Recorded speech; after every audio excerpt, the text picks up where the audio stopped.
यही वास्तविक प्रेम है। यदि पता चल जाए तो अभिमान जागृत हो जाता है, साहब है कोई मेरी जैसा प्रेम करने वाला आपको प्रभु। गोस्वामी जी कहते हैं कि ये विकार कब समाप्त तो हो जाएंगे ये पता चलने वाला नहीं है, और होना भी यही चाहिए। पता ना चले कि हम निर्मल हो चुके हैं, ये भय बना रहे कि हो सकता है अभी कोई कमी है हमारे भीतर। भय बना रहेगा तो हम सीधे बने रहेंगे। जब पता चल जाएगा कि कपड़ा साफ हो गया है तो हमको बाहर निकलने में भय नहीं लगेगा, ये साफ है। अगर पता रहे कि नहीं थोड़ा थोड़ा गंदा है, निकलेंगे इधर उधर जाएंगे तो और गंदा हो जाएगा, तो आदमी सतर्क बना रहता है। गोस्वामी जी कहते हैं कि भगवान की कथा विकार को नसा देती है, विकार को समाप्त कर देती है। लेकिन ये समाप्त कब होगा? सुनत नसाही काम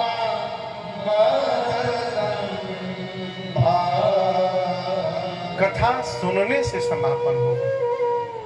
देखिए कथा पंडाल में बैठने से कुछ नहीं होगा। एक आदमी मिला हमको, वो यही कहता था, महाराज बचपन से कथा सुन रहा हूं, अब पूरा गांव से केस लड़ रहा था, अपने भाई से केस लड़ रहा है, और यही कहता था महाराज बचपन से सुन रहा हूं। अब आप कल्पना करिए क्या सुन रहे हैं? यदि समय शक्ति के रहते हैं, यदि समय शक्ति के रहते ही अपना जीवन हम बदल न सके तो कहना होगा कुछ कर न सके, कहना होगा कुछ कर न सके।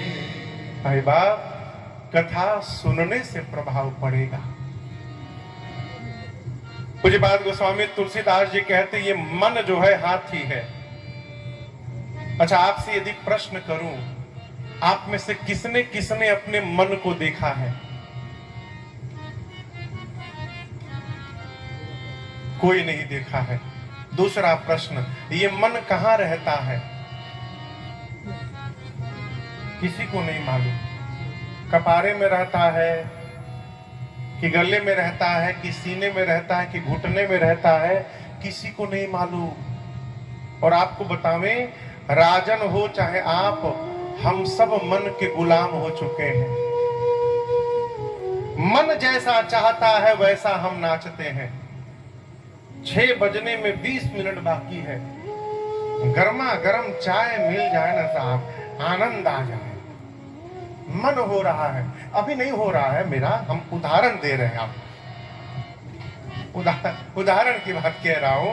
अब ये सोचिए, मन ने क्या हमको टेलीफोन किया? कहिए, मन ने टेलीफोन किया, मन ने कोई पत्र दिया, मन ने मैसेज भेजा, ये मन कैसे हो गया? गोस्वामी जी कहते हैं मन हाथी जैसा है, विशाल, दिखाई नहीं पड़ता। हाथी तो आ रहा है तो कम से कम दिखाई पड़ता है, ये मन इतना भयानक है कि दिखाई नहीं पड़ता, और हाथी से अधिक खतरनाक है साहब। ये मन जो है विषयों को घोड़ा बना के बैठ जाता है इस पर। देखिए जो इंद्रियां हैं ना, ये इंद्रियां हैं, हर इंद्रियों का एक एक विषय है। आप लोग सुधी श्रोता है, इसलिए ये थोड़ी चर्चा में आज प्रवेश करूं, ऐसे मैं इस विषय में आता नहीं हूं, लेकिन आप दर्शन करिए। आंख का विषय क्या है? सुंदर सुंदर दिखाई पड़े, हैं? आंख को देखने में रस मिलता है। कान का विषय क्या है? कथा में भले जम्हाई आवे, नींद आवे, लेकिन दूसरे किसी की यदि बुराई चल रही हो, निंदा, आदमी एकदम सही बोले, सोया हुआ आदमी जय और बुराई में बैठ जाता है, सुनने लगता है जी। दो लोग बुराई कर रहे हो, किसकी बुराई चल रही है ये हमको पता नहीं, लेकिन हम बीच में टपक कर दुनिया बहुत खराब है साहब, किस पर विश्वास करेंगे, शुरू हो गए। कान को रस मिल रहा है? जिह्वा को रस मिल रहा है पकौड़ी खाने में, नासिका को रस मिल रहा है सुगंध लेने में, बढ़िया बढ़िया पकौड़ी छनने लगे जीभ में पानी आने लगेगा। ये सब इनका विषय है। मन क्या करता है, इन इंद्रियों पर बैठकर यात्रा प्रारंभ करता है। अब समझिएगा, यदि ये इंद्रियां घोड़ा बन जाएं और मन इन इंद्रियों पर जाकर बैठकर यात्रा कर रहा है, अब जाकर बराबर हुआ है कुछ।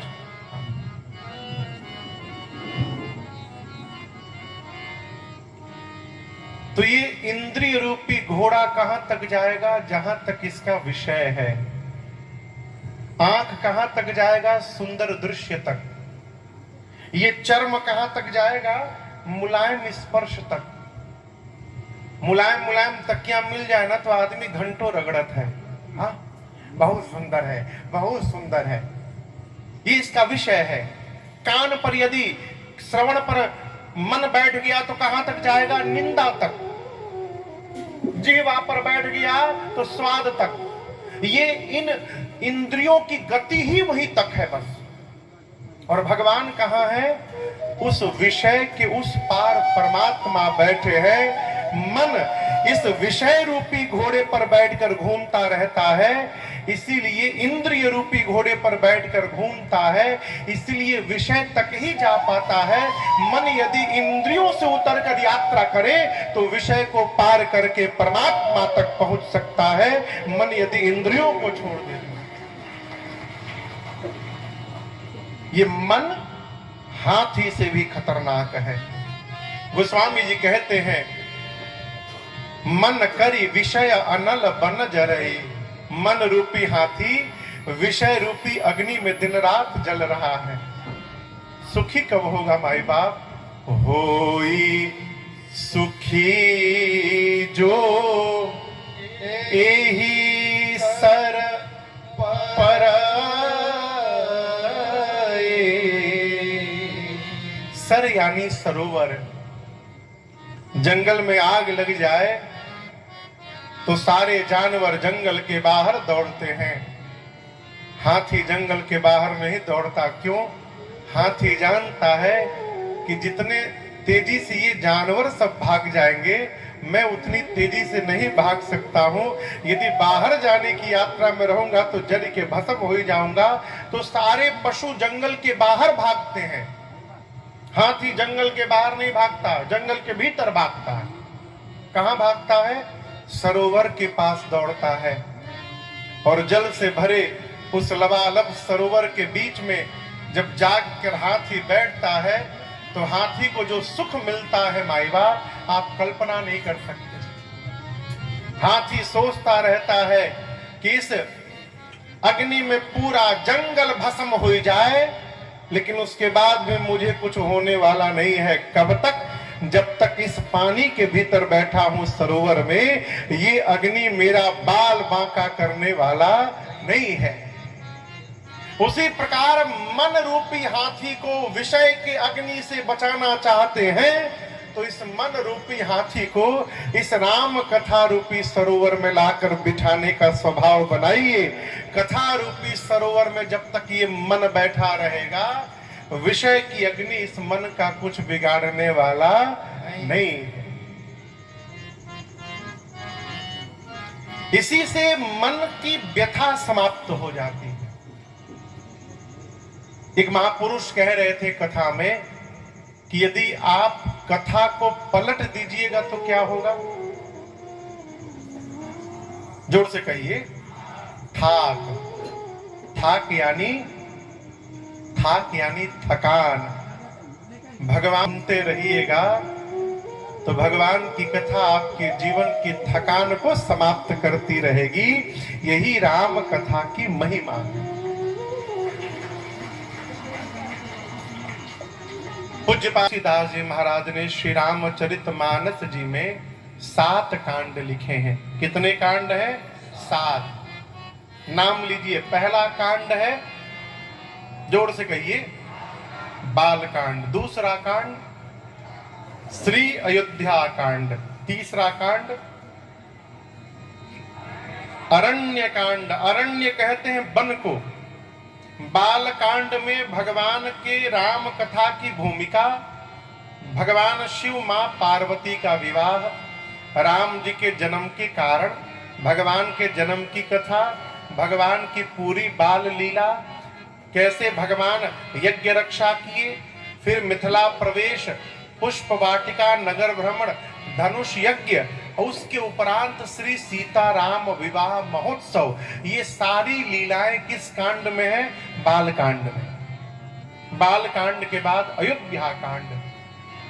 भगवान राजा बनने की रचना बनी भगवान के। मां कैकेयी ने 2 वरदान मांगे। राम जी 14 वर्ष के लिए बन गए। राम जी बन गए तो राम बन गए, और इस प्रक्रिया में भरत जी दौड़े दौड़े चित्रकूट गए, भगवान की पादुका लेकर आए।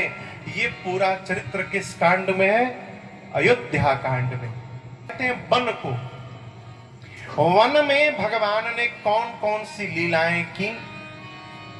मां जानकी का हरण, भगवान का पंचवटी जाना, जानकी मैया का हरण, जटायु को गति देना, शबरी को नवधा भक्ति सुनाना, ये सारी लीलाएं अरण्य कांड में है। इसके बाद चौथा कांड कौन सा है? श्री किष्किंधा कांड। किष्किंधा एक स्थान है, पर्वत है, क्षेत्र है आज भी भारत में। किष्किंधा क्षेत्र में भगवान से कौन कौन सी लीलाएं की? सुग्रीव राजा बने, बाली को गति दिया, हनुमान जी महाराज सीता मैया का पता लगाने गए। ये पूरी कथाएं किस कांड में है? किष्किंधा कांड में। 5वां कांड है सुंदर कांड। ये आप सब जानते हैं। सुंदर कांड में हनुमान जी महाराज बहुत सुंदर काम किए। लंका गए, मेरी मां का अन्वेषण करके भगवान के पास लौटे। ये चरित्र जिस कांड में है उसका नाम है सुंदर कांड। 6ठा कांड कौन सा है? लंका कांड। इस कांड का नाम है युद्ध कांड। भगवान सेतु बंधन करके लंका में प्रवेश किए। कैसे लंका में युद्ध भया, रावण को भगवान ने गति दी। लंका से मैया के साथ, कपियों के साथ अयोध्या चले। ये पूरी कथा जिस कांड में है उस कांड का नाम है लंका कांड। मानस का अंतिम कांड कौन सा है? उत्तर कांड। इसमें क्या है? राम राज्याभिषेक महोत्सव। उसके बाद राम राज्य की व्याख्या है। इसके बाद भगवान शंकर मां पार्वती की वार्ता प्रारंभ होती है और कागभूषुंडी गरुण संवाद समाहित है। इस कांड का नाम है उत्तर कांड। यही मानस के 7 कांड हैं। 2025 में तीर्थराज प्रयाग में पूर्ण कुंभ लगने वाला है। अपने राम भी 1 महीना वहां रहेंगे, खूब आनंद होगा कुंभ में है। पिछले कुंभ में 2012 में, उस समय मैं कथा प्रारंभ कर चुका था, लेकिन कोई जानता उनता नहीं था, तो बड़ा आनंद होता था। शाम के समय खूब घूमते थे बाजार में। ये पहचानता हो? अभी भी मैं ये लाल जो पटका है ना, इसको लगा के नहीं घूमता।